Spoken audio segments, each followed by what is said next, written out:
Hello students, hope you all are doing absolutely fine. In today's session, we will start with the chapter Motion of Physics for class 9, and today we will learn some basic things about this chapter, like what is distance, what is displacement, what are scalar quantities, what are vector quantities, and what is motion, what is rest. But some things, some we can say some important terms that would be useful for you in this chapter also, and the next chapters of physics also, that is force and laws of motion and gravitation. Okay, right? So let's start with this topic, that is motion. In our daily life, we observe several types of motions like vehicles moving on road, okay, and flying birds, movements of needles of a watch, है ना, right, and movement of blades of a fan, circulation of blood through veins, arteries, and etc. Atoms and molecules are also moving, but they're at the microscopic level, then we can't see them. Planets, stars, galaxies, all are in motion, right? So if we look around us, we find that there are number of objects that which are either in rest or in motion. अगर हम अपने around surroundings में देखें तो बहुत सारे बेटा objects हैं जो या तो रेस्ट पे हैं पर या मूव कर रहे हैं, right? So now we will define what is motion and what is rest, and this is also can be considered as a difference between these two terms, rest and motion. बेटा motion, an object is said to be in motion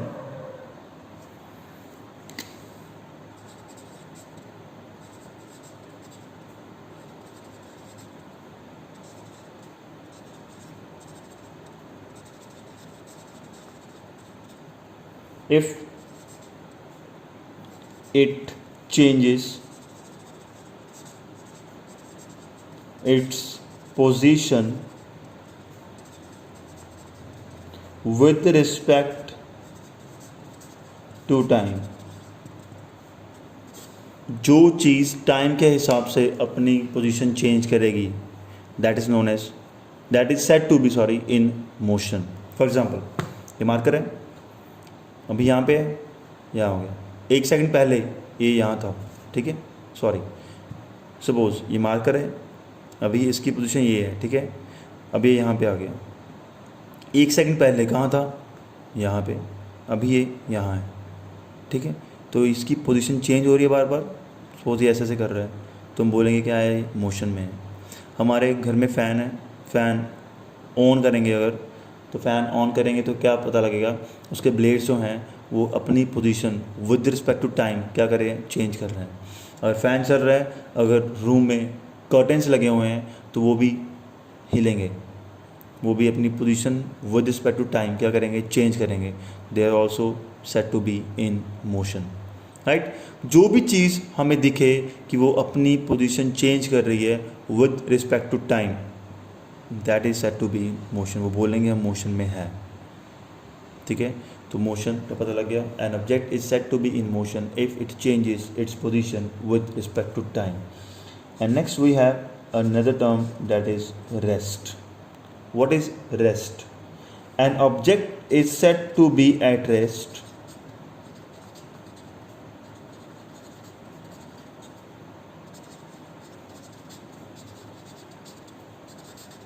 if it does not change what its position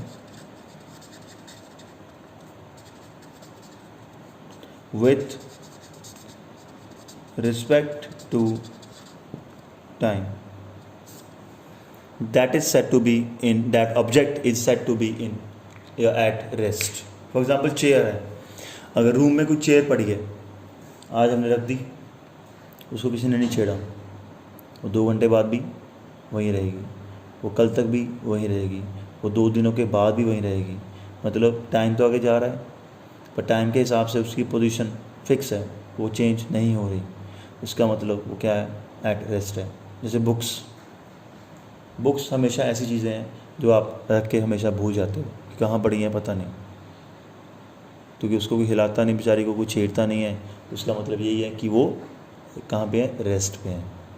but mobile phones, वो उसकी position हमेशा change होती रहती है, हर एक 5 minute बाद, घंटे बाद पोजीशन चेंज होती है, तो मतलब वो क्या है, मोशन पे है, राइट, है ना। So we can say that a body और an object which does not change its position with respect to time is said to be at rest only. ठीक है, clear? So as we see that cars, cycles, motorcycles, scooters, buses, rickshaw, trucks, etc. running on the road, birds flying in the sky, fish swimming in the water, all these objects are changing their positions, right, with respect to time, है ना.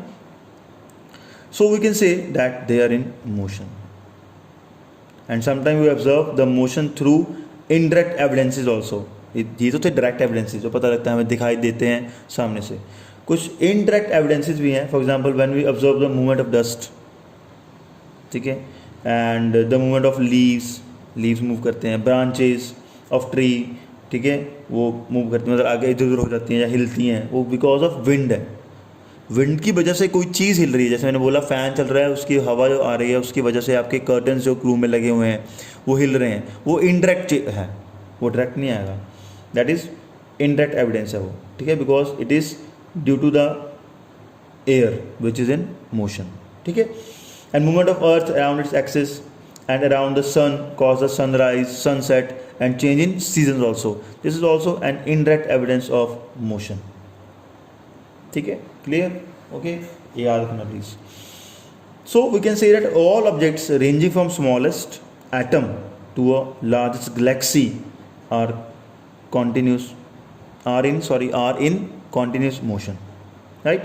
So some objects move in a straight line, some in a zigzag path, some in a circular path, some will vibrate at their fixed positions. There are many methods they can be in motion. Each and every particle, each and every substance, we can say object, have their own criteria for moving, to be in motion. ठीक है, so ये याद रखना please. This is all about motion and rest. Now we will learn about types of motion.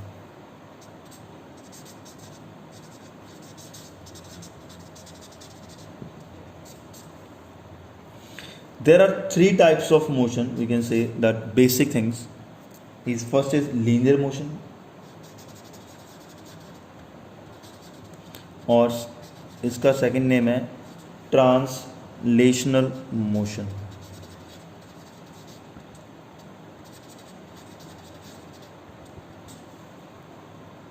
बेटा linear motion या translational motion है क्या?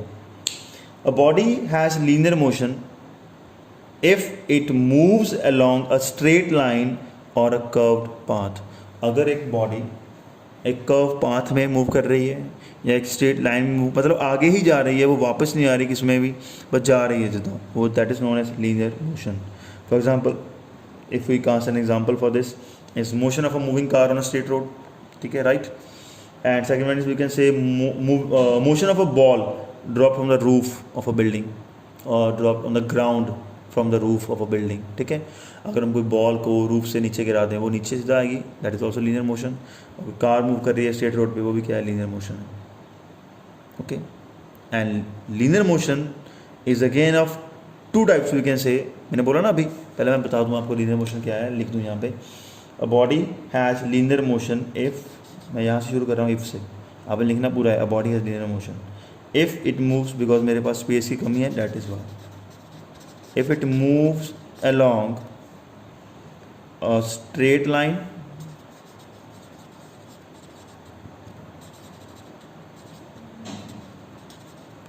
or a curved path. कोई बॉडी स्ट्रेट लाइन में मूव कर रही है या कर्व्ड पाथ में मूव कर रही है बेटा, that is said to be in a linear और अ ट्रांसलेशनल मोशन. बट ये भी अगर 2 टाइप्स में है लीनियर मोशन भी. The motion of a body along a straight line, the motion that we can say that the linear motion in straight line, अगर वो बेटा स्ट्रेट लाइन में है that is known as rectilinear. Rectangle से बड़ा है rectilinear motion.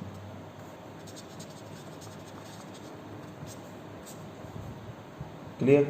But अगर वो बॉडी मूव कर रही है अलोंग अ कर्व पाथ, इन तो इसके साथ आएगा, यहाँ आएगा अलोंग, और इन कर्व पाथ कभी नहीं होता, अलोंग होता है कर्व पाथ के अलोंग, साथ साथ कर्व में। ठीक है, तो it is known as curvilinear motion. Curve से बन गया curvy, CURVI, curvilinear motion. Curvilinear नहीं बोलना, कर्वी लीनियर मोशन। ठीक है जी। So this is the types of linear motion we can say. Example मैंने आपको बता दी, मूविंग ऑफ अ कार और a bus on a straight road and motion of a ball dropped from the roof, ठीक है, of a building. Next one is we can say second type of motion is circular motion.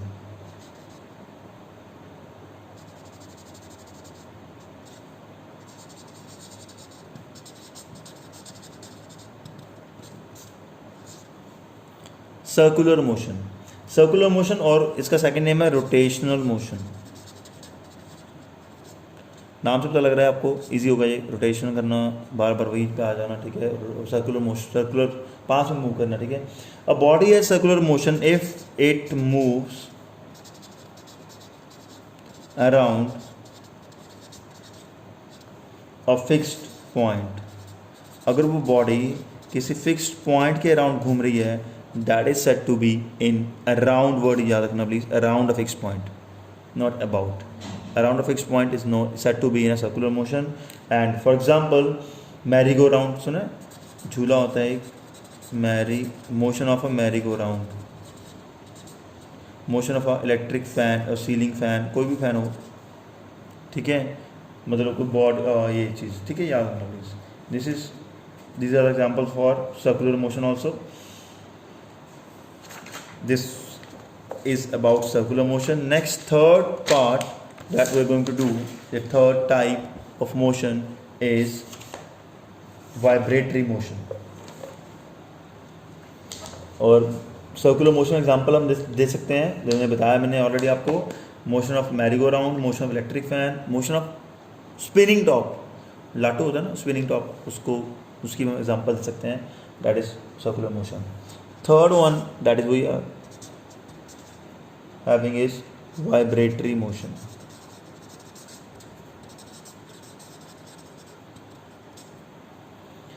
But a vibratory motion is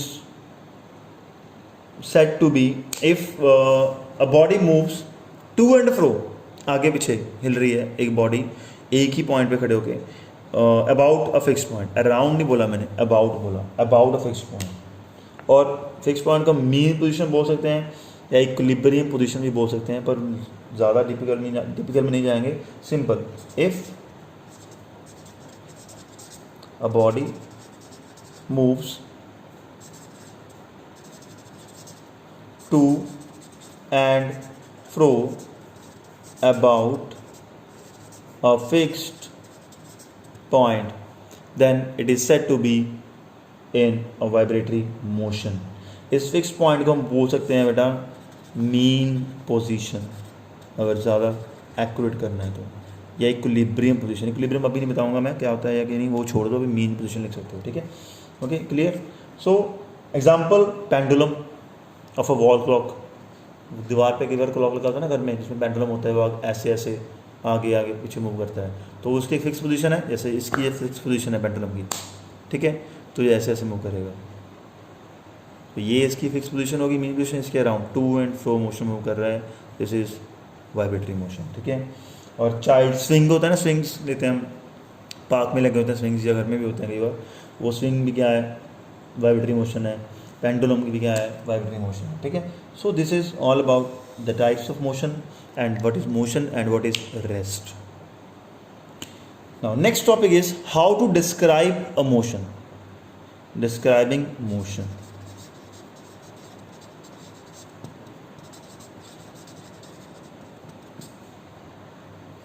To better describe the, we can say, motion, we have to make, or we have to choose a reference point, a fixed, it is a fixed point.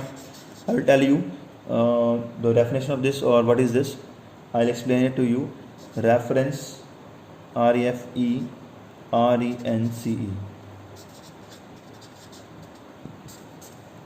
Reference point, और इसको हम origin भी बोल सकते हैं। और origin मतलब यहाँ से हमने जर्नी स्टार्ट की, जहाँ से कोई चीज़ मोशन में आई, मोशन में आना स्टार्ट हुई, ठीक है, वो होता है reference point. And we can say, suppose we can say that या someone says that my school is 4 kilometre away in the south direction, or in the north direction, or in the east direction, or in the west, any direction from our home. अगर एक बच्चे ने बोला कि मेरा school मेरे घर से साउथ की तरफ 4 किलोमीटर दूर है, तो इसका मतलब क्या, इसका मतलब क्या हो गया, इसका मतलब हमें क्या करना पड़ेगा, इसका मतलब we measure the position of the school in the south direction from our home, right. हम अपने होम से स्कूल की पोजीशन मेजर कर रहे हैं कि इधर कितना है, ये पता लग जाएगा। बट यहाँ पे हमारा स्कूल, हमारा घर क्या हो गया, रेफरेंस पॉइंट हो गया, जिसको एक रेफरेंस मान के हमने बताया कि यहाँ से स्कूल इतने किलोमीटर दूर है। अगर मैं ऐसे ही बोल देता कि मेरा स्कूल 4 किलोमीटर दूर है, तो कुछ पता लगता कि कहाँ से है, कितना दूर है, और यहाँ से कहाँ कितना जाना पड़ेगा, किधर को है, कहाँ है, नहीं पता लगेगा ना। अगर मैं बोलूँ कि मेरा स्कूल इस मार्केट से या इस पॉइंट से, इस चौक से या मेरे घर से इतने किलोमीटर दूर है और इस डायरेक्शन में है, तो I can easily find the address of the school, right, है ना। तो इसलिए बेटा हमें किसी भी मोशन, किसी भी चीज़ के मोशन को डिफाइन करने के लिए हमें एक रेफरेंस पॉइंट मार्क करना बहुत ज़रूरी है, क्योंकि रेस्ट और मोशन दोनों एक दूसरे पे रिलेटेड हैं और they are relative terms, they are relative terms.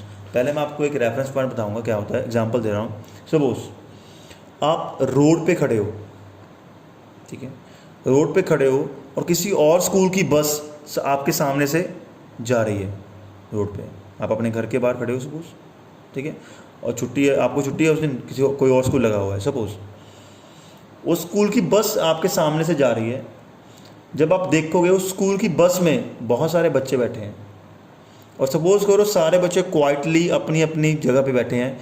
वैसे कभी ऐसा होता नहीं है, चलो इमेजिन कर लो, ठीक है, कि सभी बच्चे अपनी अपनी जगह पे क्वाइटली बैठे हैं, ठीक है, और जो लास्ट वाला बच्चा है, जो लास्ट वाली विंडो पे बच्चा बैठा है, सीट पे बैठा है, वो आपकी तरफ देख रहा है, वो आपका फ्रेंड है, ठीक है। तो आपको क्या लगेगा, आपकी जो जब हम, अगर हम आपको रेफरेंस मान के चलें, जो आप रोड पे खड़े हो, आप तो बस के बाहर हो, बस तो बाहर रोड पे जा रही है ना, और आप उससे बाहर अलग खड़े हो, आप रेस्ट पे हो, आप अपनी पोजीशन चेंज नहीं कर रहे, but bus is changing position with respect to time with reference to you only. आपके लिए जो बस है वो अपनी पोजीशन चेंज कर रही है। अगर पहले थोड़ी दूर थी, वो नज़दीक आ गई, आपके सामने आ गई, और दूर चली गई, तो मतलब बस पूरी की पूरी बस एंड बस के बीच में जो बच्चे बैठे हैं वो सारे आपके लिए, अगर मैं आपको रेफरेंस पॉइंट मान के चलूँ, आपके लिए किस पे है, वो मोशन में है, राइट।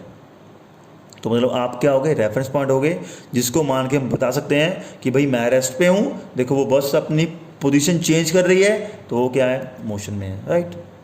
सेकंड थिंग इज, अगर वो जो आपका फ्रेंड जो बस में लास्ट सीट पे बैठा है, अगर हम उसके कंपैरेटिव देखें, जो बस के अंदर बच्चे बैठे हैं, वो सभी किस में होंगे, वो सभी रेस्ट पे होंगे।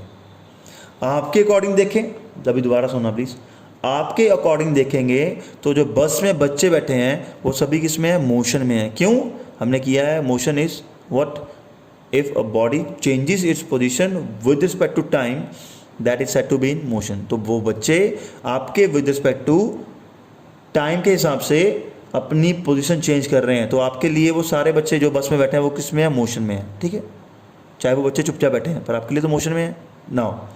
और जो आपका फ्रेंड बस की लास्ट सीट पे बैठा है, वो भी चुप बैठा है आराम से, सारे बच्चे भी आराम से बैठे हैं, तो वो उसके अकॉर्डिंग सारे के सारे बच्चे अपनी पोजीशन चेंज नहीं कर रहे, वो जहाँ हैं वहीं बैठे हैं, तो वो सारे के सारे बच्चे उसके अकॉर्डिंग कहाँ पे हैं, रेस्ट पे हैं। बट आपके अकॉर्डिंग, क्योंकि आप बाहर खड़े हो बस से और बस मूव कर रही है, आपके अकॉर्डिंग वो सारे बच्चे कहाँ पे बेटा, मोशन में हैं।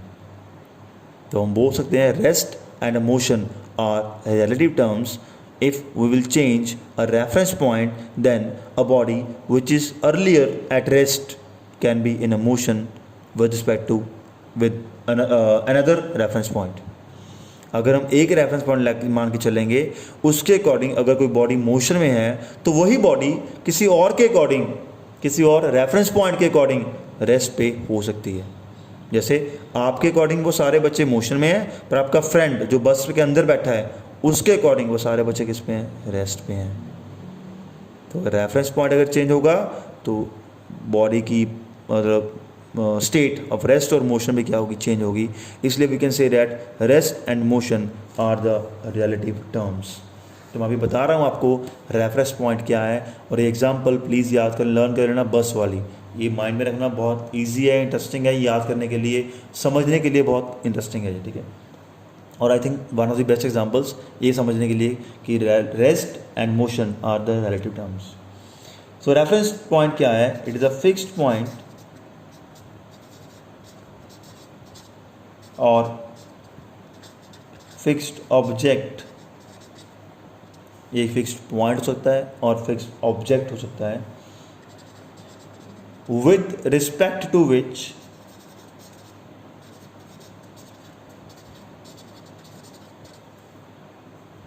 द गिवन बॉडी, जिस बॉडी को हम फाइंड, जैसे बस है, ठीक है, given body changes its position is known as, या position with respect to time is known as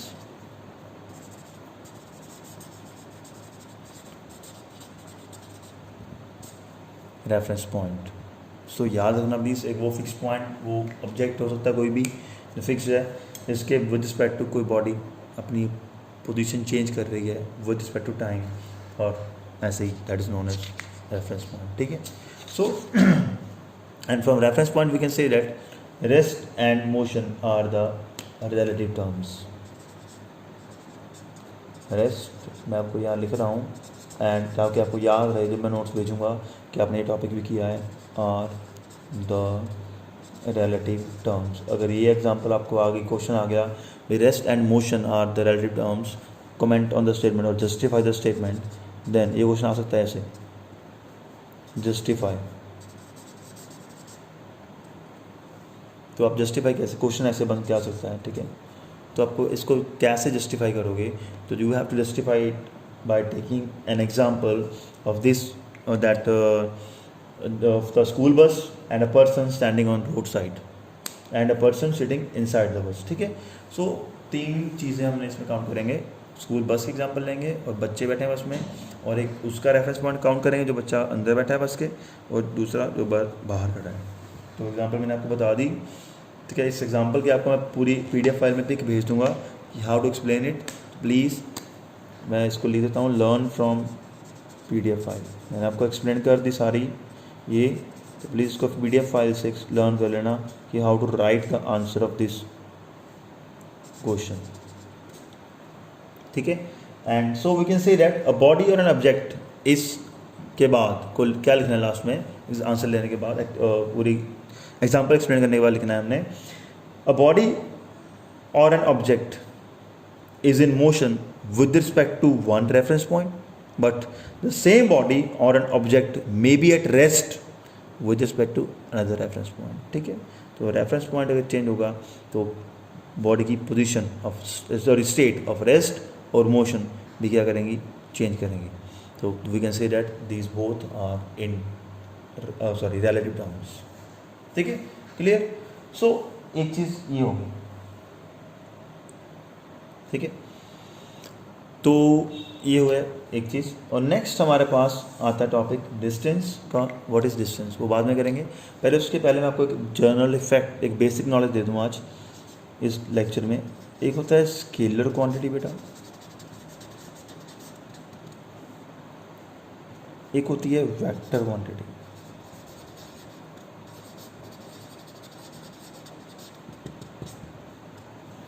ये दोनों टाइप्स हैं फिजिकल क्वांटिटीज़ की। किसकी टाइप है? फिजिकल क्वांटिटी की टाइप है। मैं यहाँ लिख रहा हूँ इसको प्लीज़, फिजिकल क्वांटिटी। बेटा आपको बता दूँ नॉलेज के लिए कि मैंने केमिस्ट्री में बताया हुआ है आपको शायद, फिजिकल क्वांटिटी ये क्वांटिटी होती है जिसको मेज़र करने के लिए we always need two things, magnitude and a unit, numerical value and a unit. And physical quantity वो है जिसको जब हम मेज़र करेंगे तो आइडेंटिटी सब्सटेंस की कभी लॉस नहीं होगी। जैसे ये मार्कर है, अगर मैंने इसका वॉल्यूम फाइंड करना है, इसका लेंथ फाइंड करना है, इसका एरिया फाइंड करना है, इसकी ब्रेड्थ फाइंड करनी है, थिकनेस फाइंड करनी है, तो मुझे इसको चेंज नहीं करना पड़ेगा, जैसा है वैसे ही फाइंड कर लूँगा। तो इसकी जो आइडेंटिटी है, इसकी केमिकल कंपोजिशन है, वो सेम रहेगी, and that is known as physical quantity. ठीक है। एंड किसी भी फिजिकल क्वांटिटी को मेज़र करने के लिए, मैं यहाँ पे इसको कॉलम बना के एक्सप्लेन कर रहा हूँ, इंपॉर्टेंट पार्ट है प्लीज़। किसी भी फिजिकल क्वांटिटी को एक्सप्लेन करने के लिए we have two things, magnitude, इसका मतलब होता है न्यूमेरिकल वैल्यू, न्यूमेरिकल वैल्यू, मैं NUM लिख रहा हूँ, शॉर्ट फॉर्म न्यूमेरिकल वैल्यू। मतलब जैसे मैं बोल रहा हूँ मेरा वेट सपोज मैं बोल रहा हूँ 60 kg है, ज़्यादा ही होगा, कम नहीं है, बता रहा हूँ, जस्ट एग्जांपल ले रहा हूँ, 60 kg है, तो वो जो 60 है ना आगे वाला, वो क्या है? मैग्नीट्यूड है या न्यूमेरिकल वैल्यू है, प्लस यूनिट। यूनिट जो मैंने बोला ना 60 kg, तो kg क्या है उसमें? किलोग्राम्स, वो यूनिट है। इसकी ज़्यादा इंपॉर्टेंस नहीं है, इसकी बहुत इंपॉर्टेंस है। तो यूनिट के बिना पता नहीं लगेगा कि इसका वेट कितना है। सपोज मैं बोलूँ मेरा वेट 60 है, तो क्या 60 है, कितना ग्राम से? 60 पाउंड्स है, 60 किलोग्राम है, 60 क्वांटल है, 60 टन है, कितना है? नहीं पता लगा ना। तो अगर मैं बोलूँगा 60 kg है, किलोग्राम्स है, तो मतलब अंडरस्टूड है कि पता लग गया kg है। तो ये दो चीज़ें हैं, मैग्नीट्यूड एंड यूनिट। ठीक है। तो यूनिट क्या होती है कि नहीं, ये NTSC करेंगे तब बता दूंगा, इंपॉर्टेंट है बाद में, अभी आपके सिलेबस में कुछ नहीं है ऐसा, जस्ट नॉलेज बता दें मैंने। तो जो फिजिकल क्वांटिटीज़ हैं वो आगे दो तरह की होती हैं, स्केलर एंड वेक्टर। ठीक है।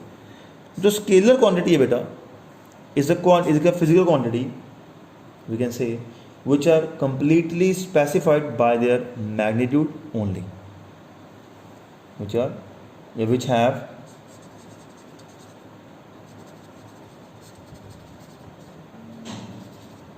magnitude only, और उसकी न्यूमेरिकल वैल्यू होगी, मतलब यूनिट भी होगी ऑब्वियसली भाई। इस पे मत जाओ अभी प्लीज़, ये भी ये याद रखना। स्केलर क्वांटिटी जो हम बोल सकते हैं, फिजिकल क्वांटिटी पहले बोलेंगे, दो कैटेगरीज में डिवाइड हुई है, that one is scalar, second one is vector quantity. तो फिजिकल क्वांटिटी वो वाली जो स्केलर है वो होती है which are completely satisfied by magnitude only और size only. For example distance, mass, distance, volume. मैंने बोल दिया इस चीज़ का वॉल्यूम 1 लीटर है, तो सिर्फ वैल्यू है 1 लीटर। ठीक है, लीटर तो यूनिट है, चलो ठीक है पूरा। डिस्टेंस बोल दिया मैंने कि यहाँ से मेरा स्कूल 2 किलोमीटर है, मेरे घर से मेरा स्कूल 2 किलोमीटर है, तो मतलब 2 किलोमीटर डिस्टेंस है। किधर को है पता नहीं। मास बोल दिया कि मेरा वेट 60 kg, मेरा मास 60 kg सपोज मैंने बोल दिया। मास और वेट में क्या फ़र्क है ये भी करेंगे बाद में, अभी नहीं। ठीक है, मैंने बोल दिया 60 kg है, तो वो स्केलर है, सिर्फ वैल्यूज़ हैं, 60 kg, 2 kilometre, 1 litre and so. ठीक है, but the vector quantities are the physical quantities which have both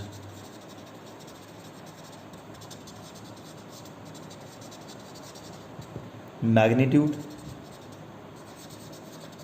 as well as direction भी होगी बेटा इसमें, और उसमें वैल्यू उसमें डिस्टेंस नहीं आता। डिस्टेंस की एक और फॉर्मूला भी करेंगे हम, आज इसमें चैप्टर नहीं करेंगे, आपको नेक्स्ट लेक्चर में बताऊंगा। डिस्प्लेसमेंट क्या होती है वो बताएंगे, एक्सप्लेन डिटेल में बताऊंगा। टेंशन मत लो, ईजी है। डिस्प्लेसमेंट, अगर मैं बोल रहा हूँ मेरा स्कूल मेरे घर से 2 किलोमीटर है, तो मैं बता रहा हूँ डिस्टेंस। अगर मैं बता रहा हूँ ऐसे कि मेरा स्कूल मेरे घर से 2 किलोमीटर है टुवर्ड्स ईस्ट, टुवर्ड्स नॉर्थ, कुछ भी जो जिधर भी है, ठीक है, तो जो मैंने साथ में डायरेक्शन मेंशन कर दी ना कि टुवर्ड्स ईस्ट है, तो वो डिस्टेंस नहीं रहेगा, तो वो क्या बन जाएगा, क्या बन जाएगा, डिस्प्लेसमेंट बन जाएगा।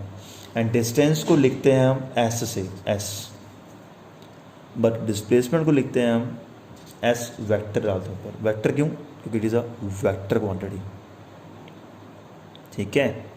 तो मैं बोलूँगा मेरे घर से मेरा स्कूल 2 किलोमीटर है, यहाँ पे लिखूँगा साथ में मैं टुवर्ड्स ईस्ट, तो इट इज़ डिस्प्लेसमेंट। जैसे ऐसे ही एग्जांपल है एक स्पीड की, अगर मैं बोल रहा हूँ स्पीड, इस व्हीकल की स्पीड है 40 किलोमीटर पर आवर, इस व्हीकल की स्पीड है 40 किलोमीटर पर आवर, वो स्पीड है। अगर मैं बोल रहा हूँ वो व्हीकल जा रहा है 40 किलोमीटर पर आवर पे टुवर्ड्स वेस्ट, तो वो स्पीड नहीं रहेगी, वो बन जाएगी वेलोसिटी। स्पीड को भी शो करते हैं v से, वेलोसिटी को भी शो करते हैं v से, पर v के ऊपर क्या डाल देंगे, वेक्टर। एरो, एरो को बोलते हैं vector, because it is a vector quantity. Because मैंने इसको बोला कि उसकी वो जा रहा है 40 किलोमीटर पर आवर से टुवर्ड्स वेस्ट, ये मैं साथ में लिखूँगा towards waste, towards east, towards south, towards north, जिधर भी है, तो ये क्या बन गई उसकी velocity. This is not a speed, this is velocity. Okay, clear, समझे। एंड जो स्केलर क्वांटिटीज है बेटा, ये हमेशा पॉजिटिव रहेंगी और ज़ीरो हो जाएंगी, बट जो वेक्टर क्वांटिटीज़ है ना, ये मैं यहाँ लिख रहा हूँ, ये पॉजिटिव भी हो सकती हैं, ये नेगेटिव भी हो सकती हैं, ये ज़ीरो भी हो सकती हैं। कैसे एक्सप्लेन करूँगा चैप्टर में, अभी नहीं, अभी आपको ज़्यादा समझ नहीं आएगा। अभी आप इतना समझ लो कि फिजिकल क्वांटिटीज़ हमेशा 2 तरह की होंगी, scalar quantities and vector quantity. Scalar quantities are those physical quantities which have only magnitude, but the vector quantities are those quantities which have both magnitude as well as direction. Okay, ठीक है बेटा। इस lecture में इतना ही करेंगे। आज first lecture था, introduction दी थी, हम बेसिक कंसेप्ट करवाया मैंने। कल फिर करेंगे डिस्टेंस क्या होता है, डिस्प्लेसमेंट क्या होता है, डिटेल में करेंगे। तो प्लीज़ ये इतना ही था आज के लिए। तो that's all for the day. Please कोई डाउट है, कोई क्वेरीज हैं, you can ask me any time. मुझे कॉल कर लेना, मुझे फ़ोन कर लेना प्लीज़, या मुझे मैसेज कर देना कभी भी, तो आपको आंसर दे दूँगा बेटा ये ऐसे होगा, ऐसे होगा, ठीक है। प्लीज़ इसको पढ़ लेना, इसको कर लेना, कोई डाउट है मुझसे पूछ लेना, right. Okay, bye bye, take care.